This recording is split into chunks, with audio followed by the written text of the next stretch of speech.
Hey YouTube, Shay Danielle here. Today we're going to do a full tutorial, full demonstration. I'm going to take this beautiful client, this is her before, and we're going to do a full transformation, and this is the after. So if you want to watch how I achieve this, keep watching.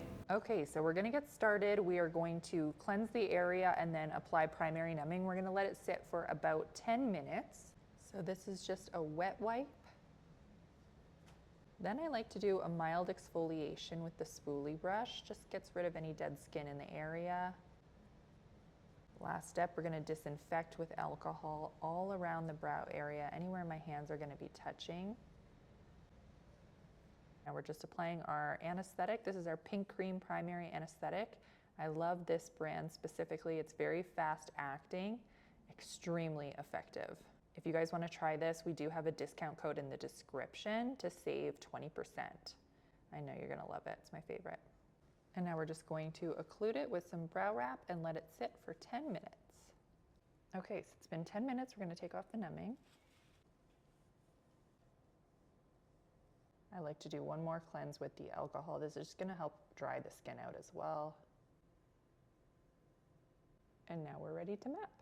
So I want to take a look at the negative space that we're going to be working on. She's got beautiful brows to start with, but we need to fill in a little bit more on the tails, give her a little bit more structure here. Other than that, we're just going to flow strokes through really nice and naturally. So starting with our white mapping string here, I'm just going to have you open your eyes for a second. Now have her open her eyes to see if anything shifts with the muscle movement. And close and open. This one picks up just a little bit, so keep your eyes open while I do this marking here. Okay, so I like to do these two lines first, as well as a center line.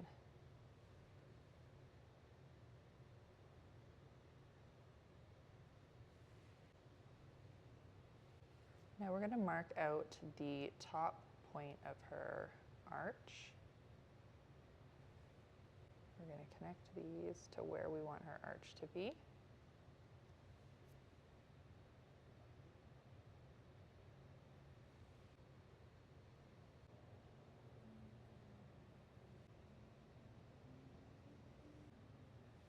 So we've got our mapping lines here, and now I'm going to go in with concealer and etch out the bottom line freehand.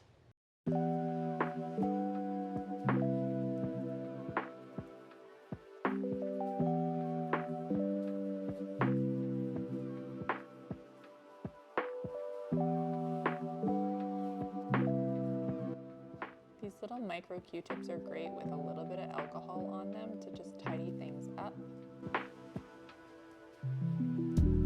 Now I'm just concealing from my mapping string upwards.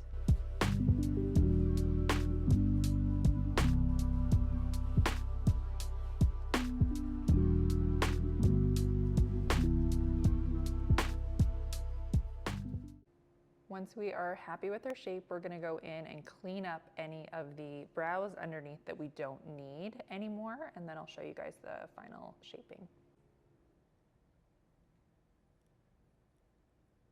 Okay, so we've got our negative space mapped out and carved out, and now we're going to start with placing some hair strokes with pencil. So I like to go in with a red or a black pencil and basically pre-map some of my important strokes, the ones that are going to keep me on track as I'm working.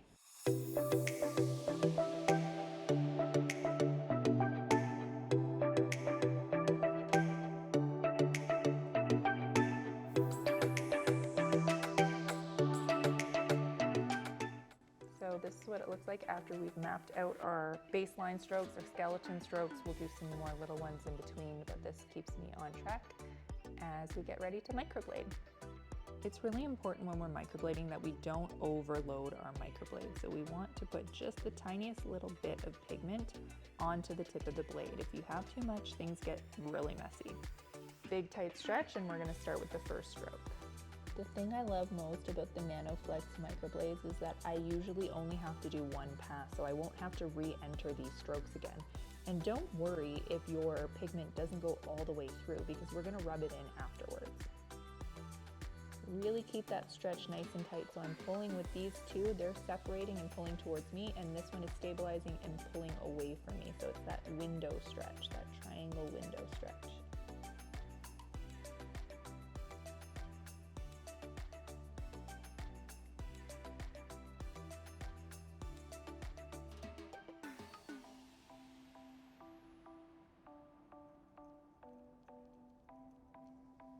If you're stretching tight enough, you don't have to push with the blade. It will just glide through the skin.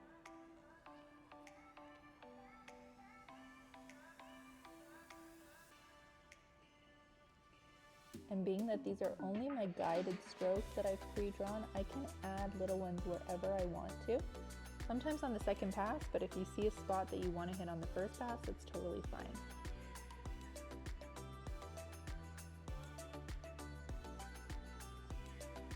Don't be afraid to move hair out of the way if you have to.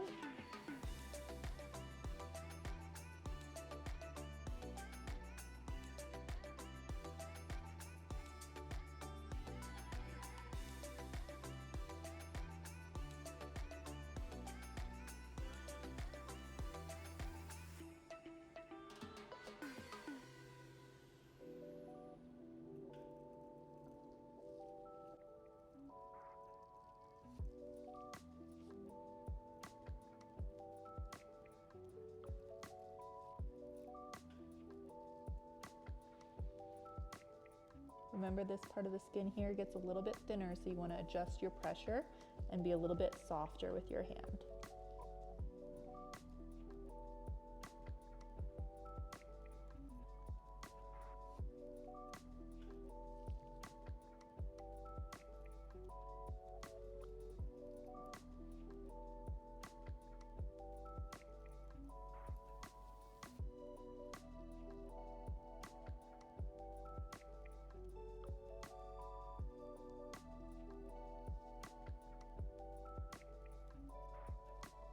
So that is our first pass, and now we're going to just rub the pigment in and let it soak in before wiping it all away.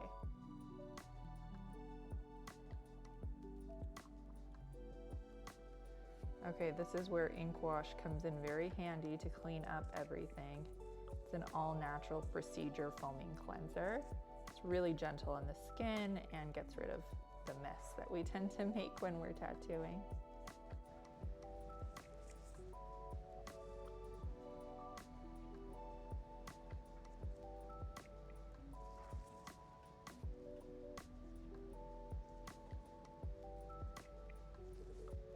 So that first pass looks amazing. You can see every stroke really nice and clean, nice and crisp, colors in each stroke beautifully. And we've got our shape down, so we don't have to be afraid that we're gonna lose the shape that we've created with mapping. Now we're gonna put on our secondary anesthetic. This is pink gel, the sister of pink cream.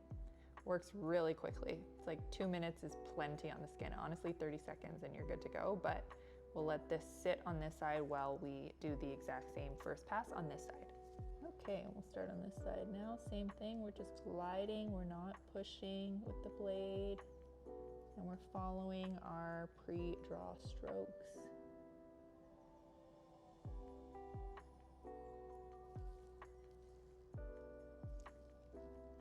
I love this pattern so much because it's super natural. It's just gonna flow really nicely into her existing brow hair, and that's so important. We want the strokes to just melt in with her natural brow pattern.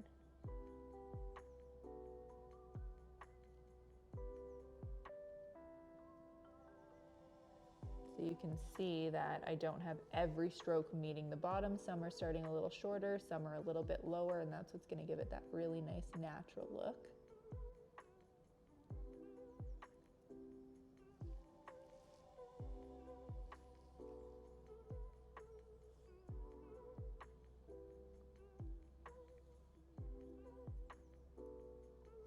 Got a gap here, so I'm going to place a new stroke right in here.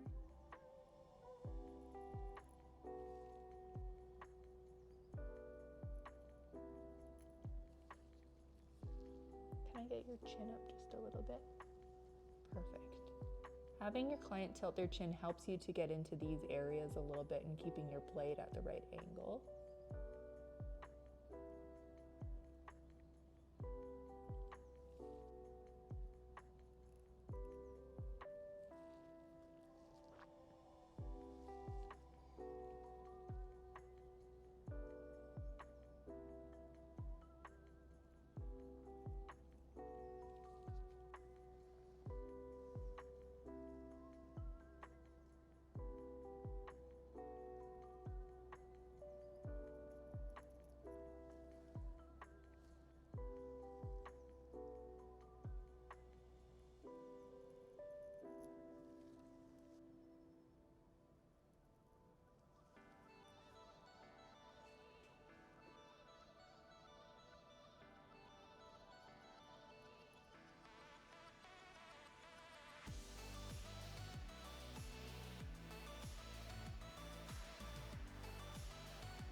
towards that thinner spot of the skin, so we are going to lighten our pressure a little bit. Just glide right through, nice tight stretch. Keeping your blade at a 90-degree angle, meaning not tipping this way or this way, keeping it nice and straight.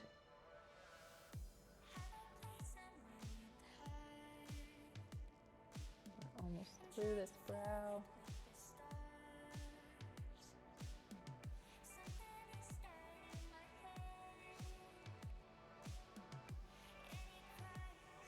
See, I like to kind of dot my pigment down and then drag through. Moving the hairs as much as I need to.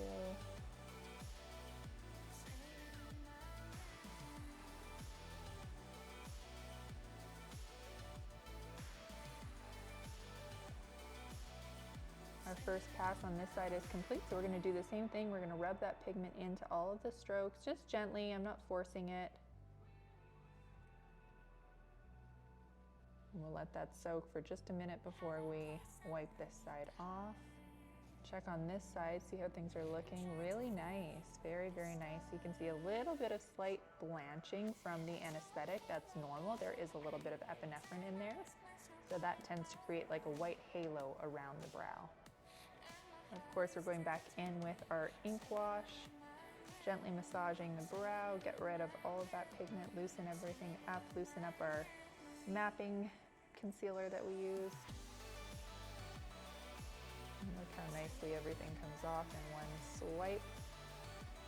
All right, and here is our first pass on this side. Again, strokes laid in beautifully, nice spacing, nice and clean. I won't have to go into any of them again. It's the beauty of those Nano Flex blades, I'm telling you, they are so sharp. One pass, that's all you need. We're gonna put some secondary on this side as well. Again, this is pink gel. Okay, so I've cleaned off all of the secondary anesthetic. We're ready to go in for our second pass. It's already looking so good. Pro tip, this is where I like to apply Glide to the brow. So it's just gonna help condition the skin, all natural. It's a lubricant, and it's gonna help your blade to just glide through so effortlessly for that second pass. I don't think we're gonna have to retarget any of the initial strokes that we did because we use the Nano Flex blades, and they're designed for one pass per stroke, but we can go in and decorate. This is my favorite part. So it's basically filling in little gaps. I still really like to leave adequate spacing, but I'll go through and I'll find some areas that need a little bit more. So in here I can see I want to add one more stroke.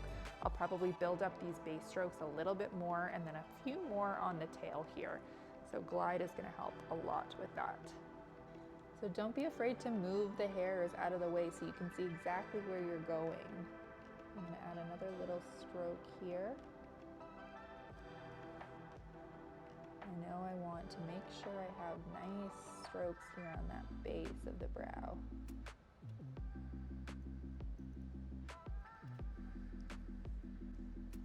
I think the key to microblading is to make sure you're working on the correct skin type. You want drier skin types, definitely not oily. So normal to dry skin types are going to be your best friend when it comes to microblading. And less is more. My approach is you don't need to pack your strokes so tightly together. Okay, there's a little gap in here that I see I can add to.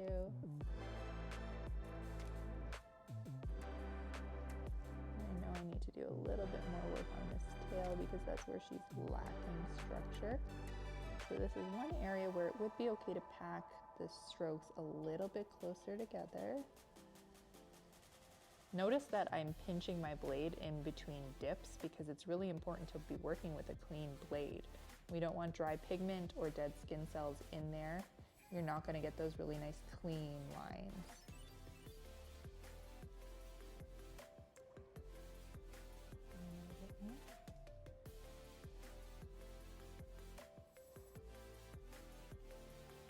You can see with that Glide how nicely the blade just strokes right through the skin with no effort. Glide will become your best friend.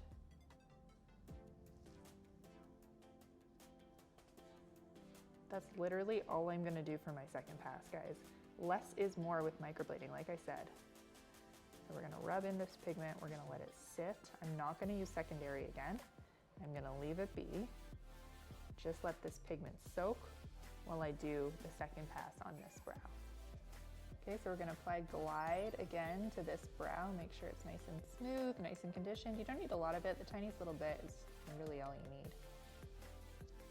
And we're gonna skim through to see, we don't need a whole lot here, maybe a little bit right in here. Okay, we'll add one little stroke right in here.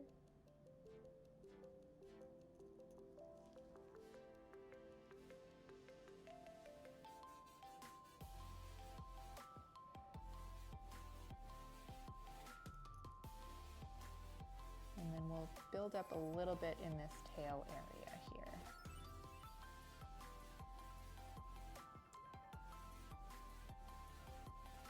I just like to kind of branch them, so I'll add a few little strokes and they kind of just blend into the existing stroke that's there. So they're like little groupings.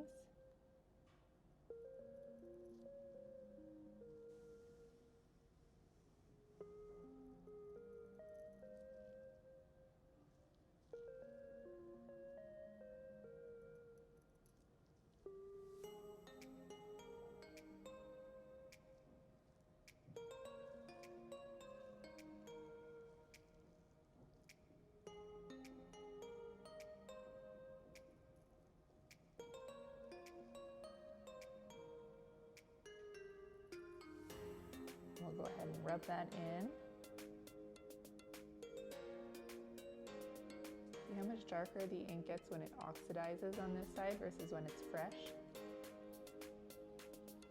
That's why today, when she leaves, her brows will look kind of this color, and then tomorrow when she wakes up and it's oxidized, they're gonna look a lot darker. So I always like to prepare my clients for that.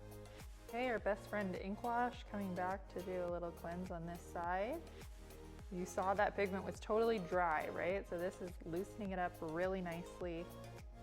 And then we're going to wipe it all away. This is one product I cannot do a single procedure without. I'm so hooked, so obsessed. I can't imagine working without it. Rubbing nonstop during a procedure is really aggravating to the skin. It can cause a lot of redness and soreness for your clients. So if you can avoid that by using ink wash, so gentle and nice. I really like how natural the tails are looking. Because she doesn't have a lot of hair there, I want to keep it pretty natural, not too structured.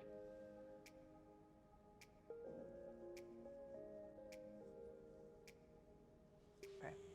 All right, we're gonna go in and do a quick little sprinkle of shading. She doesn't need much because we did pack in the strokes a little bit tighter together in the areas that we needed more density and buildup, but I'm using my Zion S machine and a single needle. This is a Quadrin 0.351 RL, and we're just going to target shade the areas that need it. So in here, I can see she's a little bit light. I'll do a little sprinkle in the fronts and then just a little bit more towards the base. So we have a little bit more buildup, gradually getting a little darker at the bottom, a little softer at the top. The one thing to remember when you're adding shading after you've done strokes is you want to work in the direction of the stroke. So I don't want to shade this way. This is going to cause trauma. It's going to open and tear the skin into the strokes. But if we're working in the same direction of the strokes, they're just going to skim over those little strokes or those little channels that we've created with our microblade and not cause too much trauma.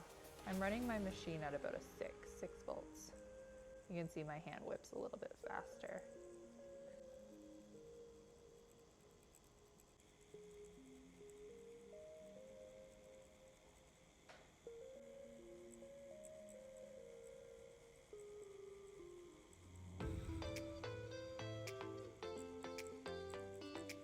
You can see how my machine and my hand has changed position so that I'm still working in the direction of the strokes. Nice airy pixels.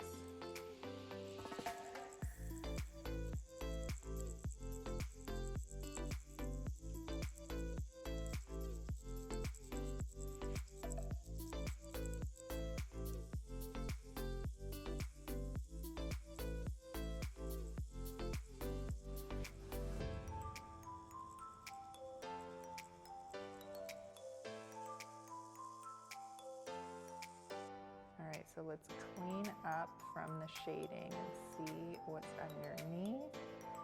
It looks beautiful. Okay, so shading is all done. This is the final result here. They look absolutely beautiful. You can still see all those strokes really nicely in there, but you've got that really soft dusting of color throughout, which is just gonna help. I know that we didn't have to do the shading. The microblading looked great on its own, but my client is used to tinting her brows. She likes filling them in with makeup, so I want to make sure that they're bold enough for her once they heal, that she doesn't feel like she has to reach her pencil anymore. We'll get nice and close here so you guys can see all of the detail. Keeping in mind that these are going to shrink a little bit during the healing process. They're also going to lighten about 30% in color. And if we need a touch-up, we can do a touch-up, but I have a strong feeling we won't need a touch-up.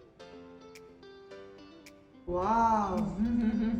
Is this me? Oh my God. Like it's... They're like model brows. Such a modern shape, you know, no high wow. arch, but it still opens the eye so nicely because of the tail, the direction of the tail. I really like them, yeah. Yeah, they look gorgeous.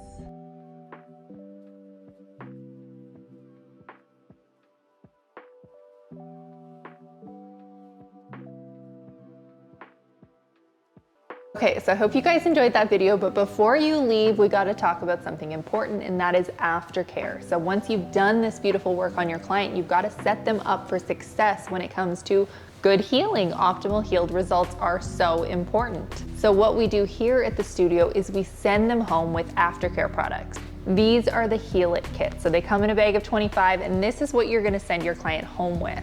So in this little package, you've got a cleanser and you've got an ointment. So you've got cleanse aftercare, gloss to aftercare. Best part is all of the instructions are on the back, so there's no confusion for your clients. Aftercare is so important. I have an entire video dedicated to aftercare. So if you guys want to check it out, click on this video right here, enjoy, and I will see you in the next one. Bye.